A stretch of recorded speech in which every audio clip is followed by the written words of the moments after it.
ഇപ്പോൾ കേരളത്തിൽ വന്നു കഴിഞ്ഞാൽ ഇപ്പോൾ രാഹുൽ ഗാന്ധി കഴിഞ്ഞ ദിവസം പ്രചരണത്തിനിടയിൽ ഒരു വനിതാ മുഖ്യമന്ത്രി വരേണ്ടതാണെന്ന് അഭിപ്രായം പറഞ്ഞു. CPM അതിനുള്ള അവസരങ്ങൾ ഒന്നിലധികം തവണ കളയുകയും പുതിയൊരു അവസരത്തിന് വേണ്ടി ഒരു ശ്രമം നടത്താതിരിക്കുകയും ചെയ്യുന്നുണ്ടെന്ന് പറഞ്ഞാൽ എന്തു പറയും? CPIഎമ്മിനെ സംബന്ധിച്ചിടത്തോളം ഈ പ്രശ്നം ഏറ്റവും ഗൗരവത്തിൽ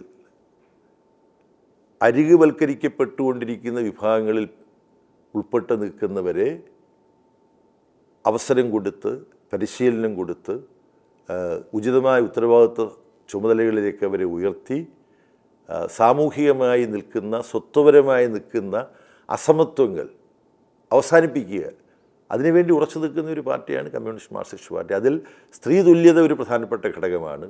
പട്ടികജാതി പട്ടികവർഗ വിഭാഗത്തിലൊക്കെ പെട്ടവർ അരികുവൽക്കരിക്കപ്പെടുന്നു, പിന്നോക്ക വിഭാഗത്തിൽപ്പെട്ടവർ അരികുവൽക്കരിക്കപ്പെടുന്നു. അതിന് അന്ത്യം കുറിക്കണമെന്നുള്ളതും പാർട്ടിയുടെ കാഴ്ചപ്പാടാണ്. ഇത് പൊടുന്നനവെ ആരെങ്കിലും തൃപ്തിപ്പെടുത്താൻ വേണ്ടി ഇപ്പോൾ രാഷ്ട്രപതിയായിട്ട് ഒരു വനിതയെ ഒരിടത്തുനിന്ന് കണ്ടുപിടിച്ച് നല്ല കാര്യമല്ലേ അത്? എന്ത് രീതിയാണ് അങ്ങനെ പ്രതീകാത്മകമായി ചിലത് ചെയ്യൽ പ്രശ്നം പരിഹരിക്കുകയില്ല എന്നുള്ളത്.